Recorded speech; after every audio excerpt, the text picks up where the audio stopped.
มื้อนี้จะบ่ได้มาเปิด Betting Trade ให้กับทุกคนเบิ่งเดี๋ยวจะเป็นการมาแชร์วิธีการแก้พอร์ตติดลบให้กับบวกหรือการวางแผนให้อยู่รอดในตลาดระยะยาวเนาะมันจะมี2อันนี้ในควบคู่ไปในทิศทางในบทเรียนเดียวกันก็คือแก้พอร์ตติดลบให้พร้อมหรือว่าไผที่เทรดอยู่บ่ได้แล้วก็บ่เสียก็เอาวิธีตัวนี้ไปวางแผนเพื่อให้ตัวเองนั้นอยู่รอดในตลาดระยะยาวและมีกำไรได้เอาตัวนี้ไปปรับใช้ได้เดี๋ยวอีก1นาทีก่อนเนาะโอเคสบายดีเด้ออีก1นาที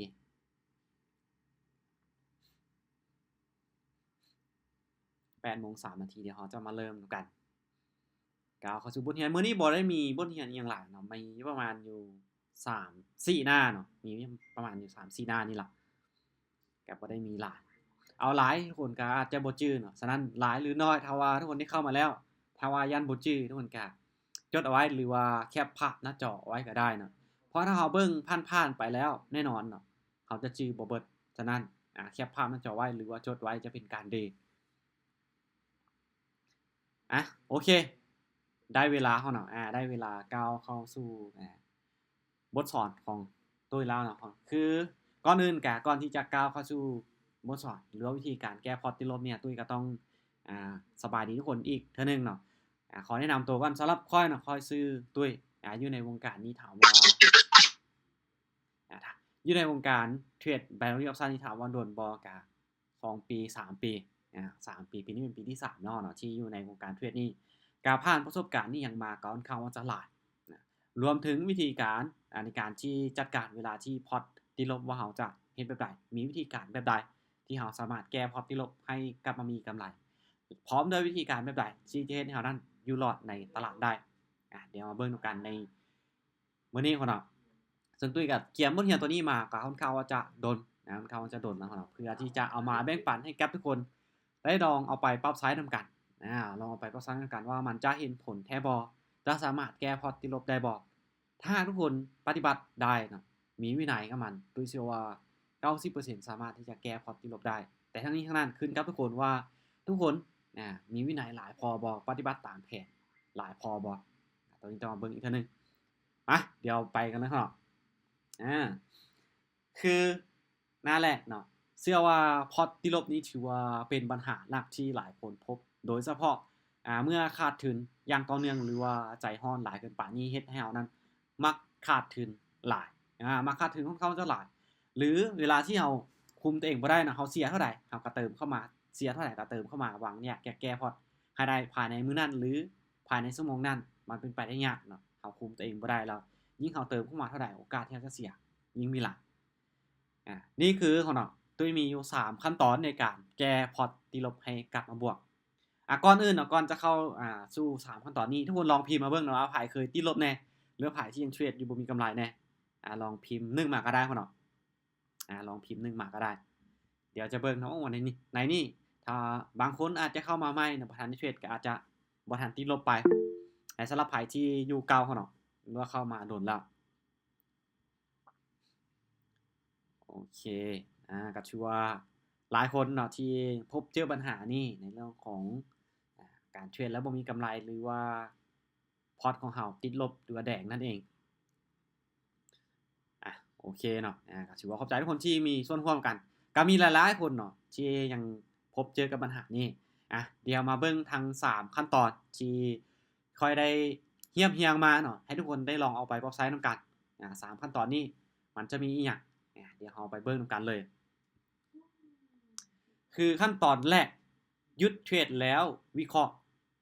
หยุดเทรดแล้ววิเคราะห์นี่หมายความว่าจังได๋คือเราต้องมาเบิ่งที่ย้อนหลังในอดีตของเราว่าเราเทรดแล้วมันเป็นย้อนหยังที่ว่าเฮ็ดให้เรานั้นเทรดแล้วติดลบพุ่นน่ะคือเวลาที่เราติดลบบางคนอาจจะอยากแก้พอร์ตติดลบให้ได้ภายในมื้อนั้นหรือภายในชั่วโมงนั้นให้ได้เลยตัวว่ามันเป็นไปได้ยากเนาะคือเวลาที่เราเทรดติดลบแล้วบ่ฟ้าวแก้บ่ฟ้าวแก้พอร์ตหรือนำทุนในทันทีการที่เรานั้นอยากจะนำทุนหรืออยากจะเอาชนะตลาดในทันทีณตอนนั้นเลยเป็นสาเหตุที่เฮ็ดให้พอร์ตของเรานั้นติดลบหนักเลยจากที่ติดลบอยู่100นึงอาจจะเพิ่มขึ้น200 300อาจจะเพิ่มขึ้นเป็น400ในตอนนั้นเพราะหยังจึงว่าเพิ่มขึ้นหลายขนาดนั้น เพราะว่า1เลยเวลาเราเทรดไปแล้วเวลาที่เราเสียเราอยากจะนำทุนคืนอยากจะนำทุนคืนนี้อย่างเดียวเราบ่คิดการวิเคราะห์ของเรานี่บ่ได้ออกตามแผนตามหยังแล้วเราใช้แต่อารมณ์นำหน้าอยากจะเอาชนะอยากจะกู้พอร์ตให้ได้ในตอนนั้นในมื้อนั้นเลยด้วยว่ายิ่งเราอยากกู้พอร์ตให้ได้ไวส่ำใดโอกาสที่ทุกคนนั้นจะขาดทุนหลายยิ่งเพิ่มขึ้นเท่านั้นแล้วตัวต่อมาเนาะทบทวนว่าเราขาดทุนเพราะสาเหตุใดที่ผ่านมาเราก่อนที่เราจะแก้พอร์ตติดลบได้เราต้องมาเบิ่งก่อนว่าที่ผ่านมานี่เราขาดทุนย้อนสาเหตุใดเราต้องฮู้ต้นเหตุเสียก่อนเราต้องกลับไปแก้ที่ต้นเหตุบ่แม่นว่าเราสิไปแก้ที่ปลายเหตุบ่ได้เนาะเหตุมันเกิดมาแล้วมันต้องมีต้นเหตุมันมีต้นเหตุมีปลายเหตุฉะนั้นถ้าหากว่าเราจะแก้พอร์ตติดลบได้เราต้องกลับไปเบิ่งที่ต้นเหตุว่าสาเหตุที่เราติดลบมันเป็นย้อนหยังเราเข้าตลาดผิดจังหวะบ่ผิดจังหวะในที่นี้คือเข้าในช่วงที่เรานั้นบ่ถนัดหรือเข้าในช่วงที่กราฟมันสวิงในช่วงสุดท้าย1วิ2วิแล้วมันมีการผันผวนแบบนี้ทุกคนยังฝืนที่จะเข้าเทรดบ่มีไผแน่ที่ฝืนเทรดในกราฟในช่วงกราฟที่มันบ่สวิงหรือกราฟที่มันสวิงหรือว่าในช่วงที่เราบ่ถนัดทุกคนลองพิมพ์2เบิ่งเนาะตุ้ยเชื่อว่าหลายๆคนโดยที่ว่ากราฟหรือว่าตลาดมันเป็นแบบใดเฮาก็เทรดอย่างเดียวโดยอยากจะสร้างกำไรจากตลาดให้ได้อย่างเดียวบ่สนว่ากราฟมันเป็นจังได๋เชื่อว่าจุดนี้เนาะมีหลายๆคนเป็นแล้วก็หลายคนผิดพลาดอยู่เข้าเทรดแบบผิดจังหวะโดยที่บ่เบิ่งจังหวะของตลาดในขณะนั้นว่ามันเป็นแบบใดมันตรงกับความถนัดของเฮาบ่หรือว่ามันตรงกับเทคนิคของเฮาบ่เบิ่งเลยหวังแต่อยากจะเก่งกำไรอย่างเดียวหวังที่ว่าเฮาเข้าตลาดมันต้องวินให้เฮาสักไม้ล่ะยิ่งเฮาเทรดในช่วงที่กราฟมันสวิงมันผันผวนหลายเท่าใดความเสี่ยงเฮามันจะหลายเพิ่มขึ้นเท่านั้นน่ะบางเทื่อนี่มันจะวินแล้วเดทในช่วงสุดท้ายเฮ็ดให้เฮาเสียยิ่งเฮ็ดให้เฮานั้นหัวร้อนขึ้นไปยิ่งเฮาหัวร้อนอารมณ์บ่ดีเมื่อนั้นแล้วเนาะการวิเคราะห์ของเฮาเนี่ยมันจะขาดประสิทธิภาพเลยแล้วตัวต่อมาเนาะกีฬาที่2ก็คือบ่มีระบบเทรดหรือแผนการที่ชัดเจนบ่มีจุดเข้าที่แบบว่าเฮาจะเข้าจุดใดแท้คือเฮาเข้าไปในตลาดนะครับบ่ฮู้ว่าจุดใดที่เฮาควรเข้าออเดอร์จุดใดที่เฮาบ่ควรเข้าออเดอร์ตามที่เฮานั้นเคยฝึกฝนหรือว่าเคยเทรดมายกตัวอย่างเนาะสำหรับข้อยเนาะข้อยที่ถ้าว่าการเทรดเป็นการรอจังหวะนี้ข้อยจะใช้เป็นระบบเทรดของข้อยก็คือจะเป็น moving average ที่ตั้งค่าเป็นค่าในกรณีที่ข้อยจะตามซื้อข้อยต้องรอให้กราฟมันลงมาสร้างโลหรือว่าสร้างจุดต่ำสุดของมันแล้วรอแท่งเทียนสีเขียวมันขึ้นไปเหนือเส้น moving average แล้วรอให้ indicator มันคอนเฟิร์มในจุดนั้นเขาจึงออกออเดอร์ถ้าหากว่าบ่ตรงกับเงื่อนไขที่ตุ้ยนั้นจะกดซื้อตุ้ยก็บ่ออกนี่คือระบบเทรดและแผนการที่ชัดเจนจุดใดที่มันบ่ตรงกับเงื่อนไขมันบ่ตรงกับสิ่งที่เราเคยใช้เขาจะบ่ออกหลายๆคนยังออร์นี่ยังก้ำกึ่ง50-50อยู่แล้วยังกดออกออเดอร์ไปคือในจุดนี้เนาะอยากให้ทุกคนนั้นออกในจุดที่เรานั้นมั่นใจและเทรดแบบมีแผนที่มันชัดเจนบ่ออเดอร์มั่วซั่วยิ่งออเดอร์มั่วซั่วเนาะถ้าว่างบเฮาบ่หลายเฮาบ่มีบ่สามารถกุมเงินได้หลายไม้แน่นอนทุกคนจะขาดทุน100ทั้ง100ทุกคนขาดทุนแน่นอนเพราะทุกคนบ่มีจุดที่เข้าชัดเจนเด้ว่าจุดใดที่เฮาจะเข้าจุดใดที่โอกาสที่จะทำกำไรได้แท้ๆทุกคนบ่รู้ในจุดนั้น100ทั้ง100ทุกคนจะขาดทุนและตัวต่อมาคือใช้อารมณ์ในการตัดสินใจใช้อารมณ์ในการตัดสินใจนี่คือแบบใดตัวจะยกตัวอย่างง่ายๆเนาะใช้อารมณ์ในการตัดสินใจนี่คือเวลาที่คนเข้าเทรดไปทุกคนอยากเอาชนะตลาดทั้งที่กราฟมันเป็นเทรนขาขึ้นเนาะทุกคนขายไม้ที่1แล้วมันพลาดทุกคนว่าหรือไม้ที่2มันต้องมาละตามขายอีกทั้งที่ตลาดเป็นเทรนขาขึ้นตามขายอย่างเดียวไม้ที่1ขายพลาดไม้ที่2ขายหวังว่ามันจะปิดแดงให้เฮาจักไม้น่ะไม้ที่2พลาดอีกไม้ที่3มาจังได๋มันก็ต้องปิดแดงให้เฮาได้จักไม้ล่ะนะครับโดยที่เฮานั้นบ่เบิ่งแนวโน้มของตลาดเลยว่าตลาดในขณะนั้นมันเป็นจังได๋โอกาสมันจะไปทางใดได้หลายที่สุดทุกคนใช้อารมณ์ในการเทรดใช้อารมณ์ในการตัดสินใจแล้วเห็นบ่ทุกคนอย่าเอาชนะตลาดทั้งที่ฮู้ว่ากราฟขนาดนั้นคนต้องการซื้อมันหลายกราฟมันเคลื่อนที่ขึ้นเป็นแนวโน้มขาขึ้นอยู่แล้ว ทุกคนดักเทรนอย่างเดียวดักเทรนหวังว่าทุกคนจะเอาชนะตลาดในไม้นึงไม้ใดไม้นึงเท่านั้นแต่ในเมื่อในช่วงนั้นคนต้องการซื้อมันหลายมันขึ้นไปอย่างเดียวทุกคนตามขาย4ไม้5ไม้โดยหวังเอาชนะตลาดให้มันปิดแดงจากไม้ก็พอใจก็ดีใจแล้วแต่ในช่วงนั้นบังเอิญคนมันต้องการซื้อหลายเกินไปเฮ็ดให้มันบ่ปิดแดงจากไม้ฉะนั้นเนาะในการเทรดของเราในการตัดสินใจอยากให้ใช้เหตุและผลบ่อยากให้ใช้อารมณ์ใช้เหตุและผลนะว่าเฮาเบิ่งความเป็นไปได้ของตลาดในขณะนั้นว่ามันมีโอกาสที่จะเป็นไปได้ทางใดหลายที่สุดเฮาก็ตามความต้องการของคนในตลาดไปยิ่งเฮาส่วนคนส่วนหลายในตลาดเฮาจะเสียยกตัวอย่างเนาะคือคนต้องการซื้อ90คนคนต้องการขายนี่10คนแน่นอนเนาะฝั่งซื้อมันจะชนะฝั่งขายมันจะแพ้ฉะนั้นกราฟมันจะเคลื่อนที่ขึ้นไปเฮาพยายามตามคนส่วนหลายในตลาดและใช้เหตุและผลเอาในการตัดสินใจบ่อยากใช้อารมณ์เมื่อไหร่ทุกคนใช้อารมณ์ในการเทรดบอกเลยมื้อนั้นพอร์ตคนจะตีแตกแน่นอนและตัวต่อมาในขั้นตอนที่1ตัวสุดท้ายเนาะก็คือบันทึกการเทรด10หาซาวเทื่อล่าสุดเบิ่งว่าจุดเข้าออเดอร์ของเฮาที่เฮาออกออเดอร์เนี่ยมันมีความแม่นยำหลายน้อยส่ำใดมีไผเคยจดบ่การออกออเดอร์ของเฮาในจุดที่เฮาออกออเดอร์ว่าเฮาออกออเดอร์ในจุดนี้ด้วยสาเหตุนี้เฮาออกไปแล้ว10ออเดอร์20ออเดอร์มันวินจังมั้ยมันพลาดจังมั้ยมีไผเคยจดแน่ถ้ามีไผเคยจดทุกคนลองพิมพ์3มาเบิ่งเนาะบ่ว่าแต่ละคนได้ลองเทคนิคที่เฮาฝึกใช้มาบอกว่ามันได้ผลหลายน้อยส่ำใดจุดนี้เฮาจดบันทึกการเทรดของเฮา10ออเดอร์หรือ20ออเดอร์ว่ามันมีอัตราชนะหลายน้อยส่ำใดสอนมีบ่เนาะจอยนะก็ชื่อว่าเคยก็มีทั้งคนเคยแล้วก็บ่เคยฉะนั้นเนาะถ้าว่าทุกคนอยากรู้นะว่าเทคนิคของเฮาได้ผลหลายน้อยส่ำใดและบ่ได้ผลในจุดใดทุกคนควรที่จะจดบันทึกเบิ่งว่าเทคนิคที่เฮาใช้มันอัตราชนะหลายในโซนใดเฮาจดมาแบบละเอียดยกตัวอย่างเนาะค่อยใช้เป็น moving average ค่อยจะออกออเดอร์ซื้อในจุดที่เป็นฐานนะครับรออินดิเคเตอร์มันคอนเฟิร์มและแท่งเขียนสีเขียวแท่งที่2มันยืนเหนือเส้น moving average แล้วค่อยออกออเดอร์นี่ค่อยเคยจดมาแล้วเนาะค่อยเคยทดลองมาแล้วเห็นว่าอัตราชนะนี่เท่าเฮารอได้แท้ๆเนาะอัตราชนะนี่ 75-80% นี่ได้เฮารอในจุดนี้ตรงในจุดนี้แล้วเขาจึงออกออเดอร์บ่แม่นว่ามันบ่ตรงเฮาก็ออกออเดอร์แบบมั่วบ่เฮาต้องออกเฉพาะในจุดที่มันตรงแบบเป๊ะๆแล้วมาเบิ่งแบ็กเทรดคืนว่าในจุดที่เฮาออกออเดอร์ไปมันมีความแม่นยำหลายน้อยส่ำใดมีความแม่นยำหลายน้อยส่ำใดบ่เนาะมีแต่น้องบันทึกน้อยใช้เทคนิคแบบอาจารย์ใช้นั่นล่ะเป็นจังได๋เนาะถ้าว่าใช้เทคนิคโตที่ค่อยใช้เนาะถ้าหากว่าคนรอจังหวะได้ในจุดนั้นนี่ตุ้ยว่าโอกาสชนะ75-80% ถ้าทุกคนรอได้เพราะตุ้ยก็ใช้อยู่เป็นประจำในกรณีที่เราจะกดซื้อหรือกดขายตุ้ยก็แนะนำอยู่เป็นประจ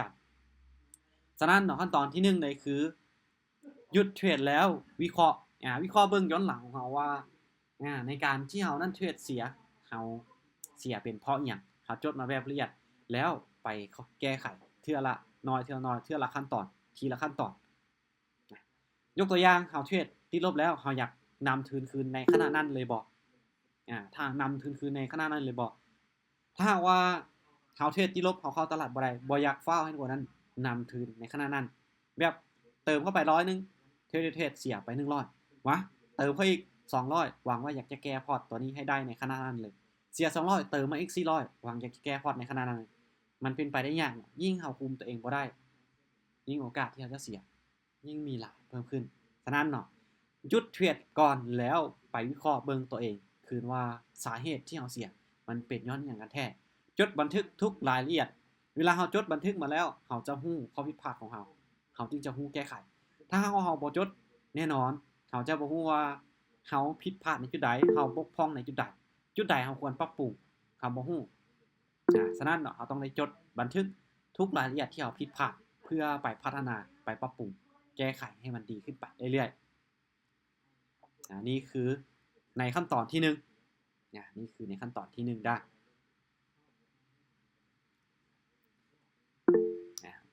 เคเนาะติงนี่เราว่าถ้ารอได้นี่ได้ผลแท้แม่เนาะเราต้องใจเย็นต้องรอได้แต่ตุ้ยว่ามันก็คุ้มค่าเกี่ยวกับเวลาที่เรารอเนี่ยเรารอแล้วโอกาสที่เราจะมีกำไรจากตลาดมันมีเพิ่มขึ้นมันก็คุ้มค่าในการรอดีก็เราบ่รอเราเทรดไปแล้วเฮ็ดให้เรานั้นเสียไปเรื่อยๆๆแบบนี้ตุ้ยว่ามันบ่คุ้มค่าเงินทุกกีบของเราที่เราหามาได้มันหามาได้ด้วยความยากลำบากด้วยเหงื่อด้วยแรงของเราสิมาให้มันเสียย้อนอารมณ์ของเราย้อนท่าเล็กท่าน้อยบ่ได้เนาะถ้า10นาที20นาทีเพื่อเก็งกำไร50,000 หรือ 100,000 กีบนี่ก็มีโอกาสจะเป็นไปได้เนาะงบเราน้อยดีก็เราไปเฮ็ดเวียก8ชั่วโมง9ชั่วโมงต่อมื้อได้เงิน80,000 100,000 หรือ 200,000เราเฮ็ดเวียกหนักแต่การที่เรารอจังหวะตลาดนี่บ่ได้เวียกหนักหนาอีหยังเพียงแค่เรานั่งเบิ่งซื่อๆเนาะรอให้มันตรงกับเงื่อนไขของเรานะครับก็ค่อยออกออเดอร์รอจังหวะในการทำเงินรอจังหวะในการทำเงินเชื่อว่าทุกคนก็รอได้เนาะนี่คือในขั้นตอนที่1เดี๋ยวไปขั้นตอนที่2นำกันได้ทุกคนถ้าว่าตัวใดบ่เข้าใจจดไว้ในช่วงท้ายเนาะเดี๋ยวมาอบรมกันใหม่อีกทีนึงสามารถถามคืนได้ขั้นตอนที่2คือขั้นตอนในการกู้พอร์ตแบบมีระบบกู้พอร์ตแบบมีระบบนี่คือเฮาจะต้องรู้ก่อนว่าเฮาติดลบเท่าใดเฮาจะต้องใช้ต้นทุนเท่าใดในการแก้พอร์ตติดลบและระยะเวลาในการกู้พอร์ตทุกคนจื้อทุกขั้นตอนที่ค่อยเว้านี้ให้ดีเดี๋ยวค่อยจะมีวิธีการตัวอย่างในการแก้พอร์ตติดลบให้คนเบิ่งในช่วงท้ายทุกคนจื้อไว้เนาะทุกขั้นตอนทั้ง3ขั้นตอนที่ค่อยมานำเสนอเนี่ยมันจะรวมอยู่ในวิธีการแก้พอร์ตติดลบในช่วงสุดท้ายเป็นตัวอย่างให้คนนั้นได้เบิ่งขั้นตอนที่2กู้พอร์ตแบบมีระบบคือเฮาต้องรู้ก่อนว่าเฮาติดลบอยู่เท่าใดเฮาติดลบอยู่เท่าใดทั้งเบิดและเฮามีต้นทุนที่จะแก้หรือกู้พอร์ตนี้เฮามีอยู่เท่าใดต้นทุนที่เฮานั้นยอมรับความเสี่ยงได้มันมีอยู่เท่าใดและเฮาจะใช้เวลาระยะเวลาในการกู้คืนเนี่ยจักเดือนจักมื้อจักเดือนหรือจักปีตัวนี้เนาะเราต้องรู้กำหนดละเอียดและตัวต่อมาคือตั้งเป้าหมายในการเก็บกำไรให้ต่ำลงเช่นจากที่เฮาอยากได้กำไรมื้อละ50หา 60% ของต้นทุนให้ลดลงมาเหลือมื้อละ5มื้อละ 10% มื้อละ5มื้อละ 10% แน่นอนในการเทรดนี่ทุกคนคิดแต่ว่ามันได้ง่ายอย่างเดียวแต่อย่าลืมเนาะทางกงกันข้ามมันได้ง่ายมันก็เสี่ยงง่ายคือกันฉะนั้นทุกคนต้องคำนึงถึงความเสี่ยงที่ตามมาพร้อมถ้าหากว่าเฮาอยากได้กำไรหลายอยากได้กำไรหลายอยากได้กำไรที่มันเพิ่มขึ้น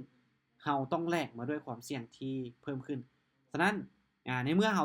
อยากลดพรความเสี่ยงลงเขาก็ต้องตั้งเป้าหมายให้มันต่ำลง5จากที่50หา 60% ต่อมื้อเขาเฮ็ดแล้วมันบ่ตอบโจทย์เฮ็ดแล้วรู้สึกว่ามีโอกาสเสียหลายกว่าโอเคเนาะเดี๋ยวส่งท้ายเดี๋ยวจะแชร์หน้าจอขึ้นใหม่แนวก็สามารถถามขึ้นได้ทุกคนเห็นหน้าจออยู่ติมีไผบ่เห็นหน้าจ บ่ อ เห็นเด้อลองออกแล้วเข้าใหม่เบิ่งเนาะพอค่อยเข้าในโทรศัพท์ของค่อยอีกครั้งหนึงนี่เห็นอยู่เนาะเห็นปกติหน้าจอคือว่าเห็นปกติลองออกแล้วเข้าใหม่ลองเบิ่งเด้อ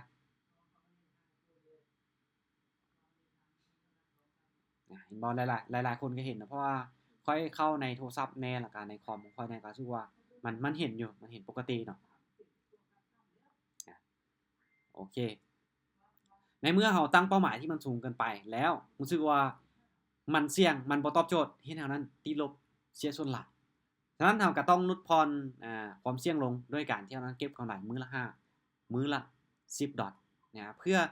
ถ้าว่าเก็บกำไรเล็กๆน้อยๆเนาะแม่นในเนี้ยสั้นนี่มันอาจจะบ่เห็นผลแต่ระยะยาวทุกคนไปเบิ่งโลดเนาะโอกาสที่เราจะทำกำไรหรือพอร์ตของเรามันจะค่อยเติบโตขึ้นไปเทื่อละน้อยแต่ตัวต่อมาคือใช้แผนในการบริหารเงินหรือว่า Money Management หลายคนเนาะยังว่าการบริหารเงินของเราเนี่ยก็แน่นอนเนาะการบริหารเงินมันก็มีหลากหลายรูปแบบแต่ว่าในการเทรด Binary Option นี่ไม้แรกเนาะที่อยากให้เริ่มเทรดไม้แรกหรือไม้ทำอิฐนี่น่ะบ่อยากให้เกิน1-3% ของพอร์ตยกตัวอย่างเฮามีพอร์ตอยู่100เฮาไปไม้แรกก็คือ1ดอล1ดอลคือ 1% ของพอร์ต100บางคนนี่มีพอร์ต100 ไม้แรกไปซะแล้ว10ไปซะแล้ว20แน่นอนเนาะการที่เราไปไม่ง่ายถามว่าดีบ่ดีเวลาที่เราวินเขาได้กำไรมาหลายแต่อย่าลืมเวลาที่เราเสียเขาก็เสียหลายเหมือนกันและโอกาสในการคูณเงินในการแก้ตัวของเราแทบว่าจะบ่มีเลยถ้าว่าเราไปไม้แรกไป20คูณเงินบ่เกิน3ไม้บ่เกิน3ไม้ถ้าว่าพลาด3ไม้ที่4ถามว่าคูณไปได้บ่สามารถคูณได้แต่มีกำไรบ่ยังขาดทุนไม้ที่4เท่าวินแต่ยังขาดทุนฉะนั้นเนาะในการเริ่มต้นเทรดไม้แรกของเราอยากให้ไปน้อยๆเอาไปหยังไปน้อยๆเพราะว่าเราจะได้เพิ่มโอกาสในการแก้ตัวของเรานี่ให้หลายขึ้นยกตัวอย่างไม้แรกเราไป1ดอลเราพลาดเราสามารถคูณไปเป็น2ดอลได้2ดอลเราพลาดเราคูณไปเป็น4ได้4เราพลาดเราคูณไปเป็น8ได้8พลาดคูณไป16ได้16พลาด32ได้มีโอกาสอยู่ตั้ง6ไม้7ไม้เก็บกำไรรอบละ 5% 10% ของต้นทุนตุ้ยเชื่อว่าได้ถ้าหากว่าทุกคนมีแผนมีระเบียบวินัยการบริหารเงินที่ดีที่ชัดเจนห้ามคูณเงินเมื่อเสียห้ามคูณเงินที่มันสูงเกินไปตอนเสียคือแบบนี้ก่อนนะห้ามคูณเงินละสูงเกินไปตอนเสียคือยกตัวอย่างเนาะมีงบ100ไม้แรกเอาไปอยู่ที่1ดอลไม้ที่2ปึ๊บไปซะแล้ว5ดอลไปซะแล้ว10ดอลพลาด1ปุ๊บไป10ทุกคนคูณเงินเนาะค่อยคูณไปเท่าละน้อยก็ได้นะพอให้มันได้ต้นทุนกลับคืนมาแล้วก็ได้กำไรมาเล็กน้อยยกตัวอย่างเอาไป1พลาดเอากลับคูณมาเป็น2ขึ้นมาเพิ่มมาเล็กน้อยเนาะเพิ่มขึ้นมา1เท่าตัวก็คือเวลาที่เราวินเขาจะได้ต้นทุนของเราที่เสียไปก่อนหน้านี้1ดอลกลับคืนมาแล้วก็มีกำไรอยู่ 0.9 ดอลมีกำไรขึ้นมาอยู่เล็กน้อยฉะนั้นเราค่อยคูณไปทีละสเต็ปเหมือนว่าพลาด1ไป10พลาด10ไปที่แล้ว30ไปที่แล้ว40ค่อยๆคูณขึ้นไปคูณขึ้นไปแล้วเราต้องคำนวณเบิ่งจำนวนล็อตจำนวนพอร์ตของเราว่าพอร์ตที่เรามีเราสามารถออกได้จากล็อตหรือออกได้จากไม้เราต้องคำนวณให้เป็นในจุดนี้พร้อมและตัวต่อมาคือเทรดเฉพาะตอนที่มั่นใจ 100% ตอนที่มั่นใจ 100% นี่หมายความว่าจังได๋มั่นใจ 100% แล้วมันจะวินทุกออเดอร์ที่ออกบ่เนาะมั่นใจ 100% คือมั่นใจตามเทคนิคของเราที่เราเคยใช้เนาะเทคนิคของตุ้ยกล่าวเอาได้ว่าตุ้ยออกทุกไม้เนาะตุ้ยมั่นใจ 100% ต่างที่ว่าในขณะนั้นกราฟมันจะผันผวนหลายน้อยส่ำใดถ้าว่ากราฟมันนิ่งมันเคลื่อนที่ปกติในจุดนั้นโอกาสที่ตุ้ยรอจังว่าในจุดที่ตุ้ยมั่นใจเนี่ยโอกาสที่ตุ้ยจะทำกำไรจากตลาดได้เนี่ยมีสูง 70-80% เลยรอจังหวะตลาดที่ตุ้ยมั่นใจสามารถทำไปได้ไม้1พลาดเนาะกาคูณเงินไปตุ้ยเชื่อว่าตุ้ยไป10ไม้บ่พลาดเกิน3ไม้แน่นอนถ้าออกในจุดที่มั่นใจในจุดตามที่อินดิเคเตอร์ที่ค่อยนั้นได้เว้าไปก่อนหน้านี้คือบางคนเนาะในจุดที่เรานั้นบ่มั่นใจหรือว่าจุดที่เรานั้นบ่เคยออกออเดอร์เลยกราฟที่เราบ่คุ้นเราเข้าไปเห็นกราฟแบบนั้นเราก็ยังออกไปนี่แหละเฮ็ดให้เราเสียเราออกเฉพาะจุดที่เรานั้นมั่นใจ 100% ถ้ากราฟบ่ชัดเจนคือเท่ากับเราบ่เข้าออเดอร์หรือบ่เทรดเลยในขณะนั้นรอจังหวะสัญญาณที่มันคอนเฟิร์มเช่นว่าแนวรับแนวต้านหรืออินดิเคเตอร์ที่เราใช้รอที่มันคอนเฟิร์มแท้ๆน่ะบางคนอาจจะใช้ในเรื่องของแพทเทิร์นของแท่งเทียนบวกกับฐานแนวต้านบวกกับอินดิเคเตอร์เห็นบ่ในเมื่อมันมีอยู่3-4อย่างที่มันคอนเฟิร์มแล้วจุดที่เอานั้นออกออเดอร์สามารถมั่นใจได้สามารถมั่นใจได้นะจุดที่มันคอนเฟิร์มรอจุดที่มันคอนเฟิร์มแล้วจึงค่อยออกออเดอร์บ่แม่นว่าจุดที่ก้ำกึ่งตัวนี้สมมุติว่าเราใช้ในเรื่องของอินดิเคเตอร์เนาะอินดิเคเตอร์ของ moving average ยกตัวอย่างง่ายๆเนาะอินดิเคเตอร์ของ moving average มันขึ้นไปบ่ทันตามกับฐานที่เป็นแนวต้านเนาะฐานแนวต้านมันยังห่างมันบ่ทันคอนเฟิร์มแต่ว่าอินดิเคเตอร์มันคอนเฟิร์มมันก้งลงมาแล้วเราจะออกออเดอร์บ่เขาต้องรอในจุดที่มันตามฐานนะครับหรือแนวต้านแท้ๆแล้วรอให้อินดิเคเตอร์มันคอนเฟิร์มบวกกับแท่งเทียนมันคอนเฟิร์มเขาจึงค่อยออกออเดอร์มันมีหลายปัจจัยในการเทรดในการเข้าออเดอร์เขาสังเกตเบิ่งถ้าว่าโอเครอจังว่าที่มันสัญญาณมันคอนเฟิร์มชัดเจนแล้วนะครับแนวต้านแท่งเทียนต่างๆเขาออกไปถามว่ามีโอกาสวินหลายบ่ตัวอย่างมันมีโอกาสที่จะวินหลายกว่าเสียอยู่แล้วเนาะต่างที่ว่าในจุดนั้นถ้าว่าตลาดมันบ่สวิงมันบ่ดีดในช่วงท้ายนี่ โอกาสที่จะทำกำไรนี่มีสูงรอในจุดที่มันคอนเฟิร์มนี่คือขั้นตอนที่2ในการกู้พอร์ตกู้พอร์ตแบบมีระบบมีแผนการว่าง่ายๆเลยเขาเนาะกู้พอร์ตแบบมีระบบมีแผนการเราต้องมีอย่างอยากจะถามบอกว่าเสียงเปิดใหม่เขาต้องฮู้แบบละเอียดฮู้แบบชัดเจนกำหนดไว้แบบให้มันแน่นอนเขาเนาะว่าเขาติดลบอยู่เท่าใดเขามีต้นทุนที่สามารถยอมรับความเสี่ยงได้เขามีอยู่เท่าใดแล้วมาเบิ่งว่าต้นทุนที่เขามีเขาจะใช้ระยะเวลาเท่าใดในการแก้พอร์ตให้กลับมาบวกและการถ้าหากว่าเขาฮู้แล้วว่าการที่เขานั้นเอากำไรหลายหรือตั้งเป้าที่มันสูงเกินไปมันเสี่ยงเขาก็ต้องลดลง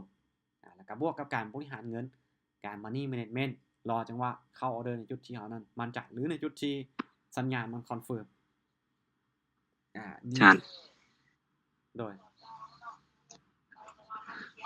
ก็ถามมันงบ50เหรียญควรเก็บมือละเท่าใดตัวนี้เนาะถามว่าค่อยเนาะว่าควรเก็บเท่าใดถ้าว่ามื้อละ 5% เฮ็ดได้บ่อันนี้ต้องขึ้นกับความสามารถของเจ้าพร้อมเนาะว่าเจ้าสามารถที่จะเก็บได้เท่าใดสามารถเก็บได้เท่าใดแล้วมาเบิ่งเนาะอยากฮู้ว่าเรามีความสามารถหลายน้อยเท่าใดให้ไปเบิ่งในเรื่องของตัวนี้กลับมาเบิ่ง back trade ของเราบันทึกการเทรดของเราว่าการเทรดของเราที่เราออกออเดอร์นี่น่ะ10ไม้หา20ไม้จุดนี้มาเบิ่งว่าการเข้าออเดอร์ของเรามันมีความแม่นยำหลายน้อยส่ำใดอัตราชนะของเรามันมีหลายน้อยส่ำใดถ้าหากว่าเทคนิคของเราที่เราเทรดไปเรานำใช้ไปมันบ่แม่นยำมันบ่แม่นยำเนาะมันอัตราชนะที่20-30%ประมาณนี้เราก็ควรเก็บกำไรน้อยๆเอารอบละ$2 $3เอาแบบนี้นี่จะโอเคสุดเนาะถ้าโอเคอัตราชนะของเราที่เราเทรดไปแล้วเราจดบันทึกเราแบ็กเทรดมาแล้วคืออัตราชนะ50-60% หรือ 70% นี่นะเราสามารถเก็บกำไรรอบละ 10% รอบละ 10% สามารถเก็บได้ 10% หรือ 15% แบบนี้สามารถที่จะเฮ็ดได้แบบชิวๆรอบละ 10% นี่โดยต้นทุนที่มีก็คือ50ก็ประมาณอยู่$5ต่อรอบ$5ต่อรอบทั้งนี้ทั้งนั้นเนาะเบิ่งที่เทคนิคของเราเบิ่งที่ความสามารถของเราพร้อมกลับไปจดบันทึกเบิ่งแบ็กเทรดตัวเองเบิ่งคืนว่าเทคนิคที่เราใช้มันมีอัตราชนะหลายน้อยส่ำใดและมันเหมาะสมกับตลาดแบบใดเขาจึงจะสามารถที่จะบอกว่าเราเนี่ยควรเก็บกำไรเท่านั้นเท่านี้จักเปอร์เซ็นต์ของลงทุน 5% 10%เบิ่งตามอัตราชนะของเราถ้าอัตราชนะของเราน้อยเนาะเทคนิคของเรามันบ่ได้ผลเราก็ต้องเก็บกำไรให้มันน้อยให้มันลดลงเพื่อลดพรความเสี่ยงลง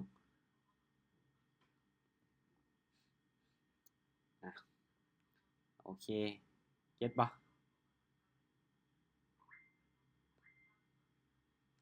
มาเดี๋ยวไปต่อเด้อตัวที่3นี่คือว่าในเรื่องของการปรับ mindset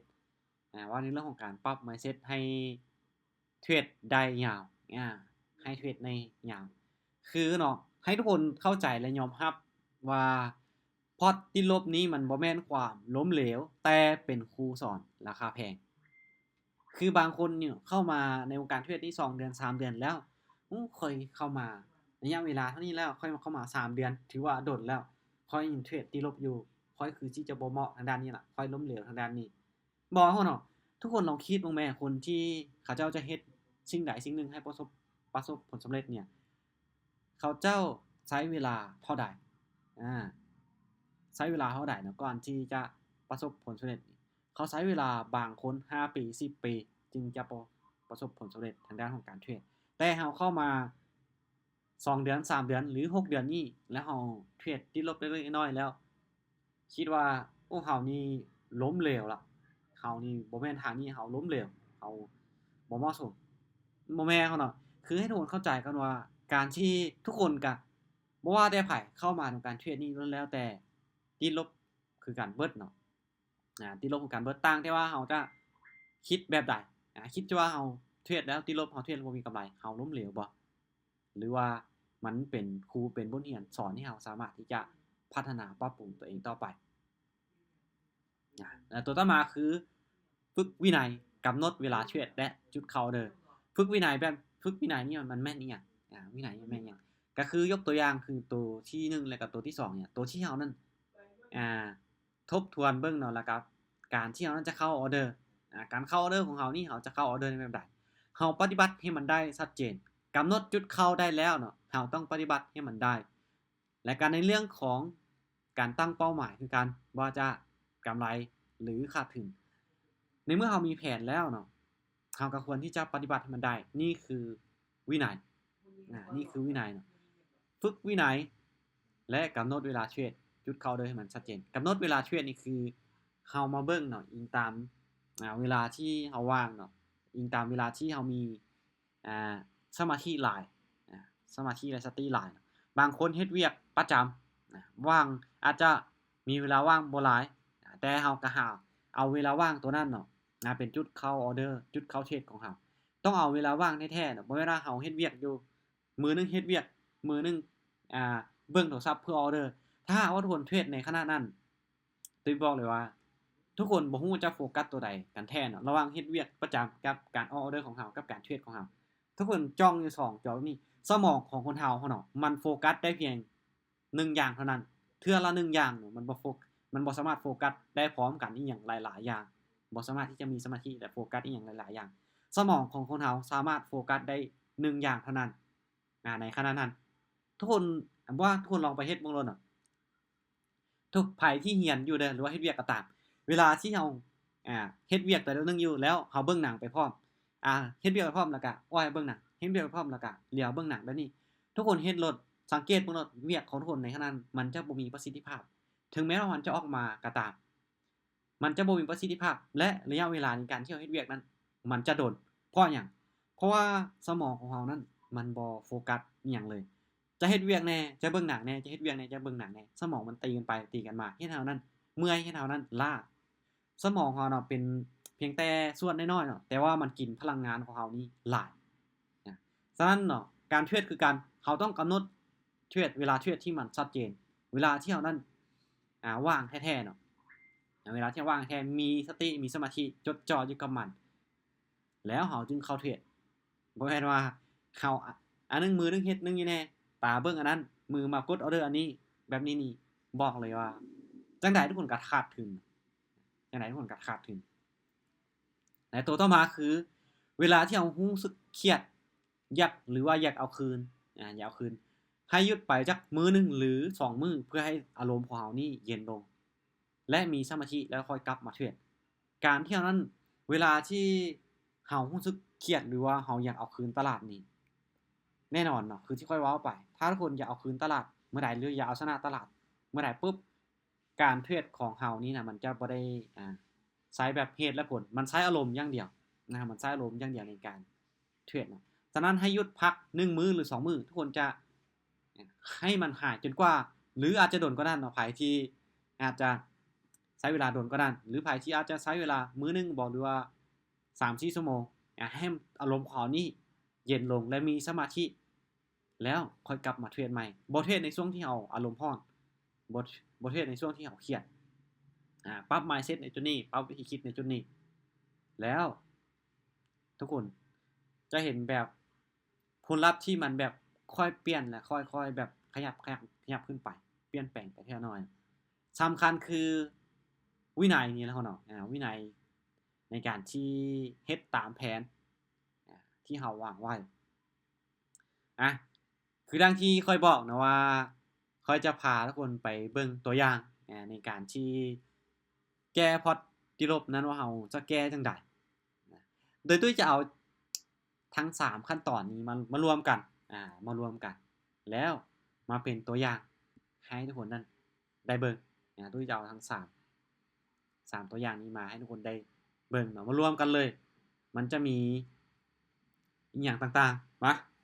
ถ้าพร้อมแล้วเนาะเดี๋ยวแคปภาพหน้าจอก็ได้เนาะถ้าว่าอาจจะจดบ่ทันแคปภาพหน้าจอแล้วเอาไปเบิ่งและเอาไปปฏิบัติตามได้บ่ว่าคนที่ติดลบอยู่หรือว่าคนที่เทรดแล้วบ่ไปบ่มาบ่ได้แล้วก็บ่เสียเอาตัวนี้ไปปฏิบัติก็ได้เนาะแผนการสำหรับตัวนี้พร้อมแล้วไปนำกันเลยเนาะ ตัวอย่างแผนการกู้พอร์ตจริง สมมุตินะสมมุติว่าค่อยติดลบอยู่ 2,000 เหรียญ 2,000 เหรียญพ่อเนาะสมมุติว่าค่อยติดลบอยู่ 2,000 เหรียญแล้วค่อยยังมีต้นทุนอยู่ที่ 500 เหรียญที่ค่อยสามารถที่จะยอมรับความเสี่ยงได้สามารถยอมรับความเสี่ยงได้ซึ่งมาเบิ่งวิธีการและแผนการเนาะเฮาฮู้เลยว่าเฮาติดลบอยู่เท่าใดและเฮาฮู้เลยว่าต้นทุนของเฮาจะใช้เท่าใดในการแก้พอร์ตติดลบบัดนี้เฮาเบิ่งเนาะต้นทุน500นี่จะแก้พอร์ต200ภายในระยะเวลา2เดือน2เดือนหรือ60มื้อนี่เฮามาเบิ่งว่าระยะเวลานี้มันมีโอกาสเป็นไปได้หลายน้อยส่ำใดถ้าหากว่า60มื้อแก้พอร์ต2,000 เหรียญด้วยต้นทุน500นี่ตกมื้อละ 33.33 ดอลหรือมื้อละ 6% ของต้นทุนทุกคนมาเบิ่งเนาะทุกคนสังเกตเบิ่งมื้อละ 6.16% ของต้นทุนมันตรงกับตัวใดนี่ขั้นตอนที่2คือในเมื่อเฮาตั้งเป้าหมายที่สูงแล้วมันเสี่ยงหลายเกินไปเฮาก็ลดพรลงเหลือมื้อละ 5-10% ของต้นทุนเห็นบ่มื้อละ 5-10% แล้วมาเบิ่งวิธีการเฮาเก็บกำไรมื้อละ 6.66% ของต้นทุนแม่นเนาะมันจะได้มื้อละน้อยเนาะแต่คนแบบมันมีโอกาสที่จะได้หลายกว่าเสียถ้าเฮาเฮ็ดแบบนี้เนาะเก็บมื้อละน้อยแต่เฮามีโอกาสที่จะได้หลายกว่าเสียซึ่งใน6.6% ของต้นทุนเนี่ยหรือว่า 33.33 USDT ต่อมื้อเฮามาหารเบิ่งเนาะถ้าว่าทุกคนว่างเข้าตลาดมื้อนึง3รอบมื้อนึง3รอบตกรอบละ11.11 USDT บัดนี้แฮ่งน้อยลงเขาเนาะตกรอบละ 11.11 USDT นี่ตกรอบละ 2.22% เท่านั้นด้วยต้นทุน500นี่ทุกคนเก็บรอบละ 11.11 เหรียญนี่ตุ้ยว่ามันโอกาสที่จะเป็นไปได้นี่มันค่อนข้างจะสูงเนาะเก็บรอบละ 1% 2% ถ้าทุกคนยังเฮ็ดบ่ได้นี่มันตุ้ยว่าต้องไปพิจารณาตัวเองเมื่อคืนเนาะเห็นบ่ตกรอบละ 11.11 USDT 3รอบได้อยู่ 33.33 USDT ต่อมื้อหรือ 6.16% การออกออเดอร์เนาะให้ทุกคนมาเบิ่งการออกออเดอร์แม่นการออเดอร์หรือการเดินเงินแม้แรกไปอยู่ที่1หา 2% ของทุนนี่มาเบิ่งเนาะมาเบิ่งแผนการตัวนี้ขั้นตอนนี่เห็นบ่ใช้แผนการบริหารเงินหรือ Money Management เริ่มต้นเทรดไม้ละ1หา 3% ของต้นทุนใช้ในการออกออเดอร์ไม้แรก1หา 3% ของต้นทุนนะเบิ่งเนาะการออกออเดอร์นี้เฮาออกเพียงแต่1หา 2% 5หา 10 ดอลในไม้แรกแล้วเบิ่งตัวอย่างการเดินเงินด้วยพอร์ต500เฮาเดินแบบใดคือเนาะพอร์ต500นี่เฮาไปไม้แรกนี่ไป 1% ของต้นทุนเอาไป5ดอลถ้าว่าพลาดเฮาคูณขึ้นไปเป็น7ถ้าว่า7พลาดเฮาไป15พลาดไป30พลาดไป62พลาดไป131ดอลบ่พลาดเกิน6ไม้ทุกคนรอจังหวะใน6ไม้รอจังหวะในจุดที่ทุกคนมั่นใจบ่ว่าทุกคนสิพลาดฮอด6ไม้ติดในจุดที่เฮานั้นมั่นใจในจุดที่รอตรงกับเงื่อนไขหรือว่ารอออกในจุดที่ค่อยแนะนำก็ได้เนาะคือมีคนคอมเมนต์ว่าถ้าว่ารอได้แท้ๆนี่อัตราชนะมันก็เขาจะมีสูงรอเบิ่งเนาะถ้าว่าเดินเงินแบบนี้งบ500ไม้แรกไป5ดอลเหลือ 1% ของต้นทุนพลาดปุ๊บไป7พลาด7ไป15พลาด15ไป30ถ้าเฮาวินไม้แรกปุ๊บเฮาจะหยุดเลยในรอบนั้นเพราะหยังเฮาต้องการเฮาจะไปต่อเนาะบ่ทันหยุดเนาะเพราะไม้แรกนี่เฮาไป5เนาะมันจะได้มา4จุดปลายแม่นบ่ต่อรอบของเฮารอบละ11ดอลประมาณไปอยู่รอบนึงวินอยู่ประมาณ3ไม้เนาะคูณเงินก็ได้วินอยู่ประมาณ3ไม้ติด3ไม้นี่เฮามีกำไรเฮามีกำไรเฮาวิน3ไม้ปุ๊บเฮามีกำไรฉะนั้นเนาะเฮาในการคูณเงินคือ5 7 15 30 62 131พลาด6ไม้ติดเฮาขาดทุนอยู่ 50% หรือ250 USD เฮายังอีก250 USD ไว้แก้มือในโอกาสหน้าเฮาพลาด6ไม้ติดพอเฮาขาดทุนบ่ยังบ่ขาดทุนเฮายัง 50% ของต้นทุนเพื่อแก้พอร์ตได้เพื่อแก้มือในโอกาสหน้าเห็นบ่รวมเอาทั้ง3ขั้นตอนมาไว้ในแผนการตัวเดียวกันเลยถ้าหากว่าทุกคนปฏิบัติได้นะทุกคนลองไปเฮ็ดมันก็ได้นะบัญชีเดโมบัญชีเดโมงบ500แก้พอร์ตให้ได้ 2,000 งบ500ให้มันรวมกับ 2,000 คือให้มันไปฮอด $2,500 โดยวิธีการนี้ก็คือใช้เวลาในการ2เดือนถ้าหากว่าไผที่เห็นว่างบ500แก้พอร์ต2,000 ในระยะเวลา2เดือนหรือ60มื้อนี่มันเก็บกำไรตกมื้อละ $33.33 นี่มันสูงเกินไปเฮาก็สามารถที่จะยืดระยะเวลาในการที่กู้พอร์ตคืนจาก2เดือนอาจจะเป็น3เดือน3เดือนนี่คือ90มื้อเนาะถ้า90มื้อนี่ 2,000 นี่ก็โอ้ก็ถึกมื้อละเท่าใดนึง10ปลายดอนเนาะถึกมื้อละ10ปลายดอนถ้าว่าเฮาเห็นว่ามันเสี่ยงกันไปเฮาก็ย่นระยะเวลาในการกู้พอร์ตให้มันยาวไปเรื่อยๆและสำคัญเนาะเบิ่งที่ต้นทุนของเฮาจะเก็บกำไรหลายน้อยส่าใดเบิ่งต้นทุนของเฮามีโอกาสเป็นไปได้หลายน้อยส่าใดบ่อยากให้แบบต้นทุนของเขามี500แล้วเขาจะเก็บต่อมื้อละ40-50% ของต้นทุนมื้อละ60% ของต้นทุนถ้าเขาเก็บสูงเกินไปเขาจะกลับมาวกวนอยู่ที่แก้พอร์ตซ้ำไปซ้ำมาซ้ำไปซ้ำมาเรื่อยๆเนาะถ้าเป็นไปได้เนาะเราต้องค่อยแก้ไปทีละน้อยเวลาที่เราจะเฮ็ดให้มันติดอาจจะพอร์ตของเราเนี่ยจะติดลบนี่มันง่ายใช้ระยะเวลาในการบ่โดนก็บ่ต่างหยังจากคนเฮาเนาะเวลาที่เฮาจะเป็นคนชั่วเนี่ยเพียงแต่1นาทีก็เป็นได้แล้วแต่ก่อนที่เรานั้นจะเป็นคนดีที่จะปรับปรุงจากที่เราเป็นคนชั่วให้มาเป็นคนดีนี่มันใช้เวลาโดนเฮาเฮ็ดดี100เทื่อคนอาจจะบ่จื้ออาจจะบ่จำเฮาเฮ็ดชั่วเทื่อเดียวคนจำแต่แบบเบิดปีเบิดชาตินี่มันบ่ต่างกันเวลาที่จะให้มันติดลบนี่มันบ่ยากเนาะทุกคนมีงบเท่าใดทุกคน all in วินแล้วก็ all in ใหม่วินแล้วก็ all in ใหม่ไปเรื่อยๆมันจะมีไม่ใดไม่นึงที่พลาดปุ๊บมันก็ติดลบเลยมันก็ติดลบเลยแล้วหลังจากที่ติดลบทุกคนอยากให้มันกลับมาบวกกลับมีกำไรมันยากมันยากฉะนั้นเขาก็ต้องได้ค่อยเก็บเทื่อน้อยทีละสเต็ปไปเทื่อละน้อยแล้ววิธีนี้บ่แม่นว่าแต่วิธีการกู้พอร์ตดอกวิธีการที่เราจะเอาตลาดอยู่รอดในตลาดก็ใช้วิธีนี้คือกันใช้วิธีนี้คือกันเก็บกำไรมื้อละน้อยอิงตามความเป็นไปได้อิงตามความเป็นไปได้บ่แม่นว่าอิงตามแต่ใจอยากได้นี่ไผก็อยากได้หลายเนาะแต่ละมื้อนี่ไผก็อยากได้หลายคือกันอยากได้มื้อละเป็นพันเป็นหมื่นเหรียญพุ่นล่ะเนาะอยากได้แต่มาเบิ่งที่ความเป็นไปได้เนาะเบิ่งที่ความเป็นจริงถ้าหากว่าทุกคนเฮ็ดได้เนาะหลักๆคือที่เราจะแก้พอร์ตที่ลบได้ก็คือต้องชัดเจนกับแผนการ 100% เฮ็ดแบบต่อเนื่องพอร์ตของเราจะค่อยๆเติบโตโดยที่บ่เสี่ยงแตกอีกสำคัญคือวินัยเนาะทุกคนลองแคปตัวนี้แล้วลองไปฝึกเบิ่งว่าเราสามารถเฮ็ดได้จักมื้อสามารถเฮ็ดได้จักมื้อเนาะ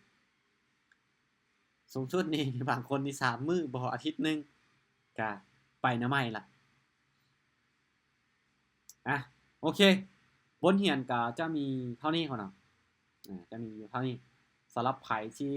อยากจะถามหรืออยากจะอบรมตัวใดก็สามารถอบรมแลกเปลี่ยนกันได้เนาะเวลาเราก็ยังเหลือหลายอยู่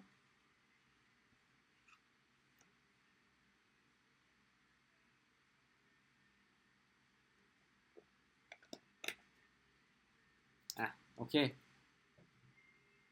อาจารย์ขอถามแหน่โอเคได้งบ20เฮ็ดเท่าใดดีโอเคเนาะงบ20เหรียญเก็บเท่าใดดีก็คือที่ค่อยได้มีคนถามบ่แม่นเจ้าบ่อีกคนนึงบ่ถามก็คือมาเบิ่งที่บ่แม่นจ้ะมาเบิ่งที่ความสามารถของเราอีกทีนึงเนาะมาเบิ่งที่การออกเรื่องของเราเทคนิคของเรามันมาอยู่ในจุดนี้เนาะเดี๋ยวเบิ่งมันมาอยู่ในข้อตัวที่1ขั้นตอนตัวที่1บันทึกการเทรดของเราใน10ออเดอร์ล่าสุดหรือว่า20ออเดอร์ล่าสุดเบิ่งว่าการเข้าออเดอร์ของเรามันมีความแม่นยำหลายน้อยส่ำใดมาเบิ่งว่าเทคนิคของเรามีความแม่นยำหลายน้อยส่ำใดถ้าหากว่าในจุดออเดอร์ที่เราเทรดไปมันอัตราชนะน้อยเนาะและเราอยากจะเก็บกำไรหลายเนี่ย ยกตัวอย่างงบ$20แต่อัตราชนะของเราในการออเดอร์ของเราเนี่ยมีเพียงแต่20% 30%เนี่ยเราจะเก็บกำไรให้ได้แบบ30-40% ของทุนหรือ 50% ของทุนเนี่ยมันเสี่ยงหลายเพราะหยังเพราะว่าเทคนิคของเรานี่มันโอกาสพลาดนี่มันมีหลายกว่าเนาะถ้าเราบ่มีการจัดสรรพอร์ตดีๆบ่มีการเดินเงินดีๆนี่เขาจะขาดทุนจากการเทรดแน่นอนจะขาดทุนจากการเทรดในเมื่ออัตราชนะของเรามันบ่หลาย20เหรียญนี่ควรเก็บก่อนเท่าใด20เหรียญนี่เท่าเก็บ 10% ก็$2แล้วเนาะ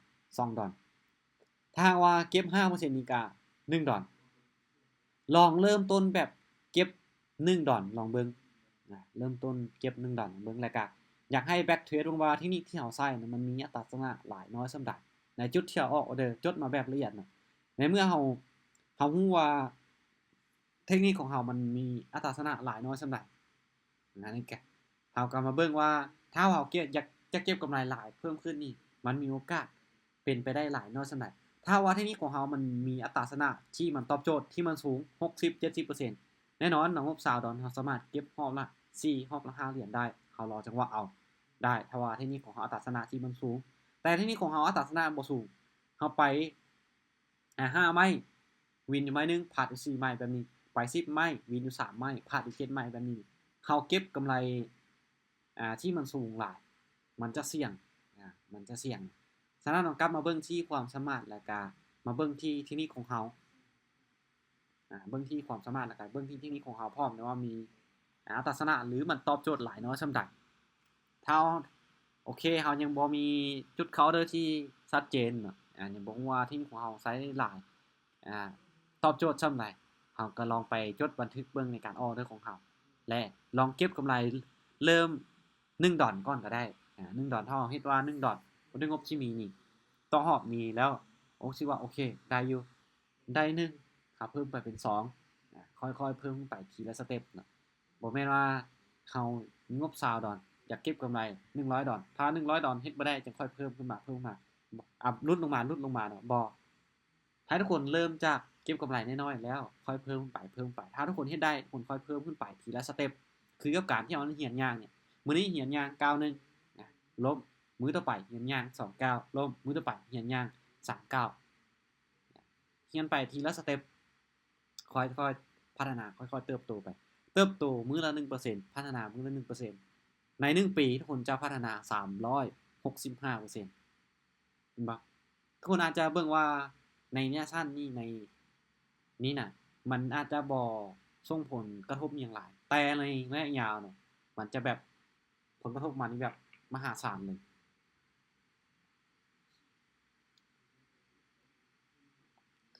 โอเคมีคอมเมนต์นึงนะว่าติดลบอยู่300ตอนนี้ติดลบอยู่300เห็นบ่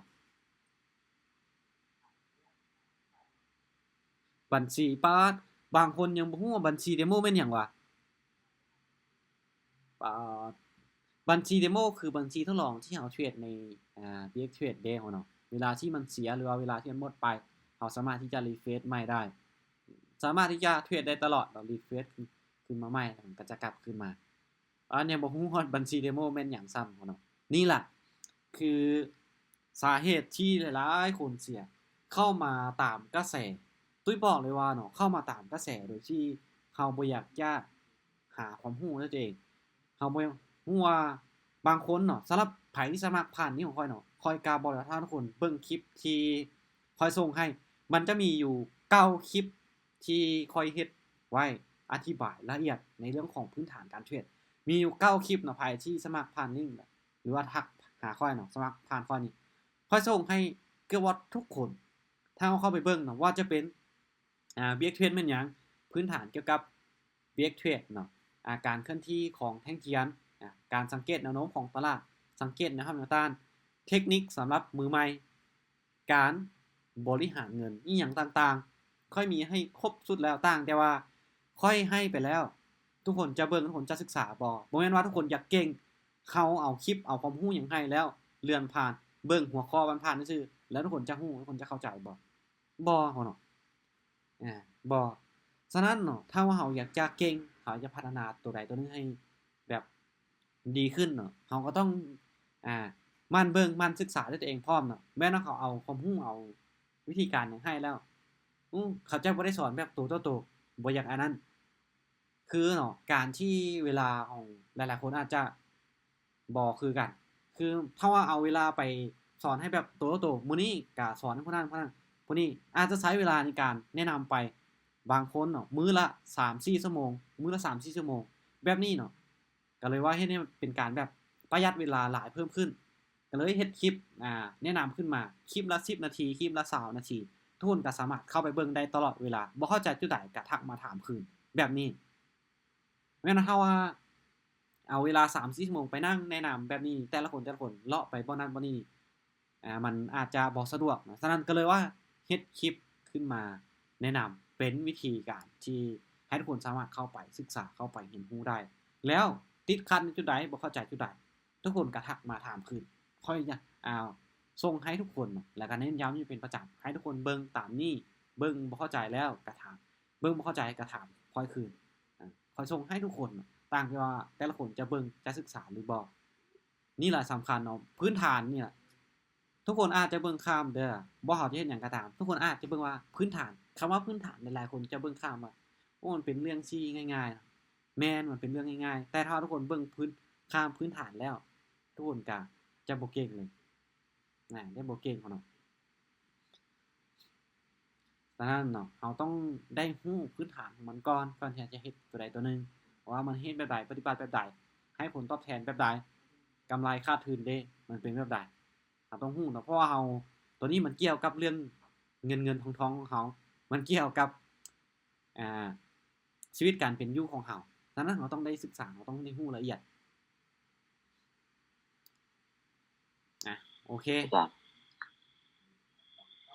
มันแนะนำวิธีการก่อนที่เข้าไปเทศน์อาจารย์การวางแผนวิธีการก่อนเข้าไปเทรดบ่โอเคเนาะคือวิธีการก่อนเข้าไปเทรดนี่คือ1เนาะเราต้องรู้ก่อนว่างบของเรามีงบอยู่เท่าไหร่ที่เราจะเอาเข้าไปเทรดเนาะงบของเรามีงบอยู่เท่าใดและตัวต่อมาคือในเรื่องของการตั้งเป้าหมายการเก็บกำไรของเราและก็เป้าหมายการ stop loss หรือว่าขาดทุนแล้วเบิ่งในจุดนี้เนาะถ้าหากว่างบ100เขาอยากเก็บกำไร10เหรียญหรือว่า 10% ของต้นทุนเฮาเบิ่งการเดินเงินของเขาด้วย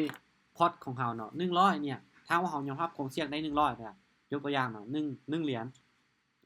100นะเขายอมรับความเสี่ยงได้100เก็บกำไรต้องการเก็บกำไรก็คือ10 UST เนาะ10 UST หรือว่า 10% ของต้นทุนเฮามาเบิ่งที่การบริหารเงิน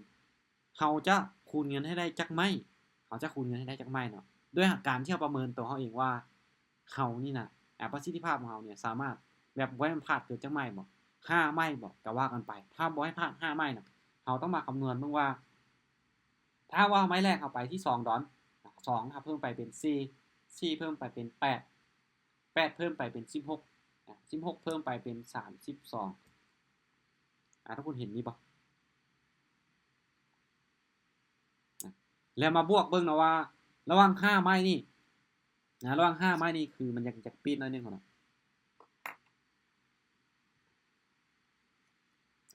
เดี๋ยวทุกคนเบิ่งกล้องตัวนี้ค่อยก็ได้นะแล้วก็จะสลับกล้องด้วยงบ100เนาะคนมาบวกว่าตัวนี้ถ้า5ไม้นี่เฮาคูณเงินไป5ไม้นี่พอร์ตของเฮานี่เกิน100บ่ยกตัวอย่างเนาะไป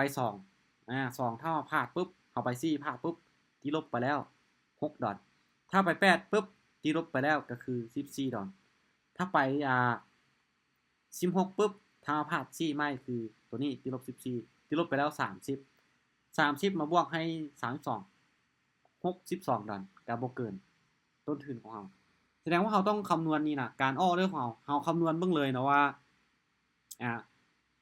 เราจะคูณเงินแบบใดให้ได้จักไม้4ไม้5ไม้ก็ว่ากันไปแต่ในการคูณเงินเราคูณไปแล้วต้องให้มันได้ต้นทุนแล้วก็บวกกำไรขึ้นมาเล็กน้อยเนาะตัวนี้ถามว่าเราพลาด4ไม้ไว้ที่5เราไปมีกำไรบ่ก็มีกำไรอยู่เล็กน้อยเนาะอาจจะบ่ได้กำไรหลายในการคูณเงินขึ้นมาแบบนี้ ถ้าว่าอยากจะบริหารให้ได้5ไม้แบบเป๊ะๆเลยไม้นี้ไป2ไม้นี้ไป4ไม้นี้อาจจะไป9ไม้นี้อาจจะไป9และไม้นี้อาจจะไปอยู่ประมาณ3และไม้ต่อไปนี่คือ all in ไม้ที่5 all in เลยถ้าว่าอยากให้บริหารได้แบบเป๊ะๆอันนี้คือคำนวณวิธีการคำนวณพอร์ตและคำนวณวิธีการออกออเดอร์ของเราว่าเราสามารถคูณเงินได้จากไหมประสิทธิภาพของเราคูณเงินแบบใดนี่คือวิธีการและตัวต่อมาคือการเข้าออเดอร์เนาะเราเข้าออเดอร์ในจุดใดเราต้องมาแบ็กเทสเบิ่งคือตัวนี้เนาะมาบันทึกเบิ่งพร้อมว่าการเข้าออเดอร์ของเรามีจุดใดที่มันตอบโจทย์เราต้องมาเบิ่งที่ตัวเขาเองว่าเราถนัดเทคนิคของเราเนี่ยเทคนิคที่เราถนัดเทคนิคที่เราใช้นี่มันตอบโจทย์มันออกออเดอร์ในจุดใดที่มันได้ผลก็มีแผนการเข้าออเดอร์ที่มันชัดเจนในเมื่อเรามีทุกอย่างครบแล้วต้นทุนที่เราสามารถยอมรับความเสี่ยงได้เป้าหมายเก็บกำไร stop loss และจุดเข้าออเดอร์ที่ชัดเจนนะเห็นบ่มันก็มีอยู่องค์ประกอบอยู่4อย่างนี่ล่ะก่อนที่จะเข้าเทรดยังเวลา2นาทีเนาะต่อให้มีตัวใดที่จะถามบ่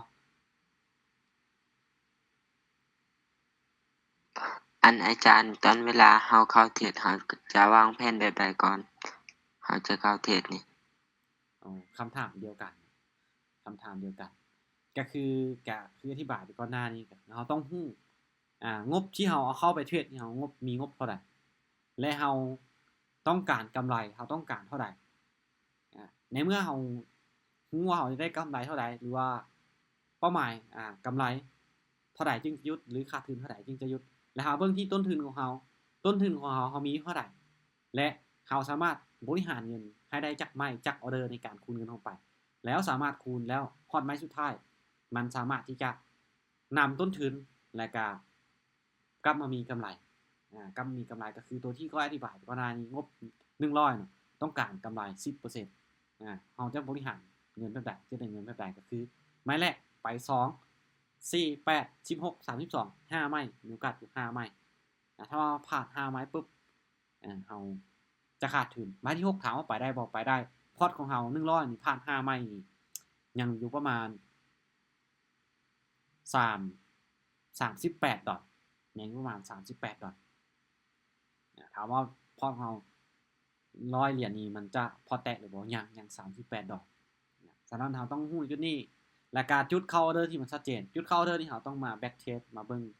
ที่นี่ของเราเนาะเราต้องมาจดบันทึกเบิ่งว่าที่นี่ของเรามีอัตราชนะหลายน้อยเท่าใดในจุดที่เราเข้าออเดอร์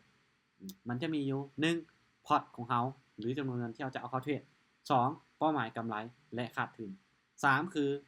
การบริหารเงินของเราจะบริหารพอร์ตของเรานี่สามารถไปได้จากล็อตหรือไปได้จากไม้ตัวที่3ตัวที่4คือจุดเข้าออเดอร์4อย่างนี้ของเราแผนก่อนที่เราจะเข้าเทรด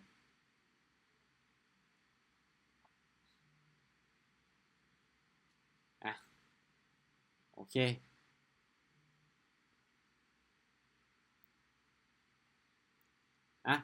หวังว่าทุกคนจะเข้าใจเนาะหวังว่าทุกคนจะเข้าใจมีแต่ว่าลองเอาไปปฏิบัติลองเบิ่งเนาะตัวที่ว่าถ้าทุกคนเอาไปปฏิบัติและมีวินัยหลายพอนี่มีกำไรจากการเทรดมีกำไรบ่หลายก็น้อยแต่ว่าต้องได้